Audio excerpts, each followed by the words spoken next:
জালুকবাৰী ডকাইতি কাণ্ডৰ নতুন মূৰ আৰক্ষীৰ পৰা বাচিবলৈ গৰু চুৰে ৰচিছিল নাটক ডকাইতৰ বলি হোৱা যুৱক আছিল প্ৰকৃততে গৰু চুৰ বাইহাটাৰ পৰা মেঘালয়ত বিক্ৰী কৰিছিল গৰু দুইখন বাহনতে শিলঙৰ পৰা আহি আছিল গৰু চুৰ শিলঙত গৰু বিক্ৰী কৰি পোৱা 21 লাখ টকাক লৈ লাগিছিল কাজিয়া আৰু এখন বাহনত দুই যুৱকে টকাখিনি লৈ উধাও হৈছিল আৰক্ষীক বিপথে পৰিচালিত কৰিবলৈ ৰচিছিল এই সমগ্ৰ নাটক চাৰি যুৱকক মাৰাথন জেৰাৰ পাছতে পোহৰলৈ আহিছে প্ৰকৃত তথ্য আসিফ আলী ৰিকি আলী ফৰমদ আলী আৰু আজমল আলীক গ্ৰেপ্তাৰ কৰা হৈছে আৰু জালুকবাৰী ডকাইতি কাণ্ডৰ নতুন মূৰ পোহৰলৈ আহিছে আৰক্ষীয়ে যেহেতু পৰ্যপৰি জেৰা কৰিছিল আৰু সেই জেৰা মুখ খুলিছে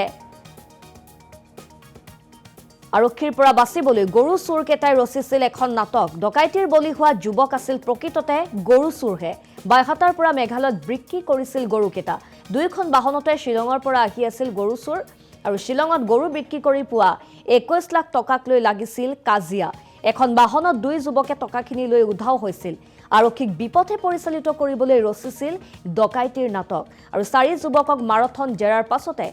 পোহৰলৈ আহিছে প্ৰকৃত তথ্য আসিফ আলী ৰিকি আলী ফৰমদ আলী আৰু আজমল আলীক গ্ৰেপ্তাৰ কৰিছে আৰক্ষীয়ে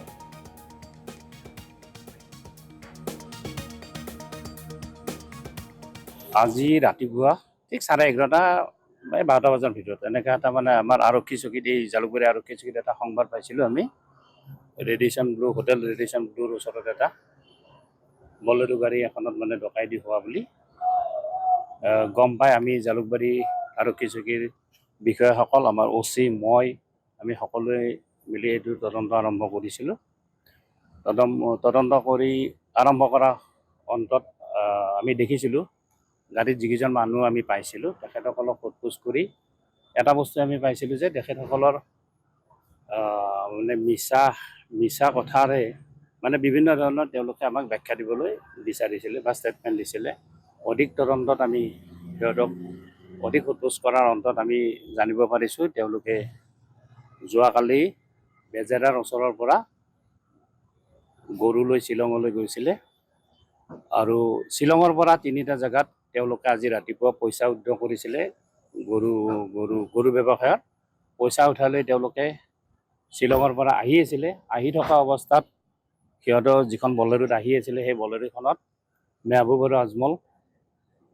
বিভিন্ন ব্যক্তিৰ লগত কথা পাতি আহি আছিলে আৰু কিবা তৰ্ক বিতৰ্ক হৈ আহিছিলে পইচা পাতিক লৈ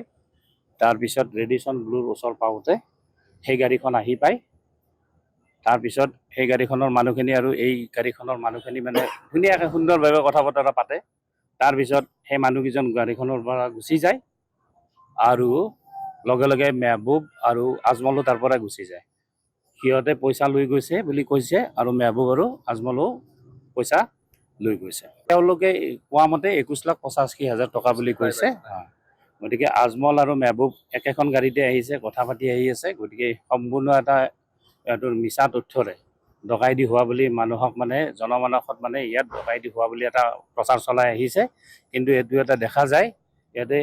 প্ৰত্যেকজনে মানে একোজন গৰু ব্যৱসায়ী আৰু গৰু ব্যৱসায়ৰ লগত জড়িত কৰি তেওঁলোকৰ ব্যৱসায় সংক্ৰান্তত কিবা এইটো লাগিছে সেয়াই ঘটনা আৰু সম্পূৰ্ণ আপোনালোকে দেখিছে ভিডিঅ' ফুটেজ আপোনালোকে বোধহয় প্ৰত্যক্ষ কৰিছে আপোনালোকেও বা আমি যি তথ্য পাইছোঁ তাত কোনো আৰক্ষী বা কিবা একো নাই আমি দেখিছোঁ যিটো বগা টি চাৰ্ট পিন্ধি আহিছে সুন্দৰভাৱে আৰু তাত আপোনালোকে ভিডিঅ' দেখিলে গম পাব যে তাত কোনো ধৰণৰ ডকাইতি বা পইচা কাঢ়ি নিয়া কোনো তথ্য নাই আমি চাৰিজন ব্যক্তিক ইতিমধ্যে সোধপোছৰ বাবে আমি ৰাখিছোঁ অধিক সোধপোছ কৰিম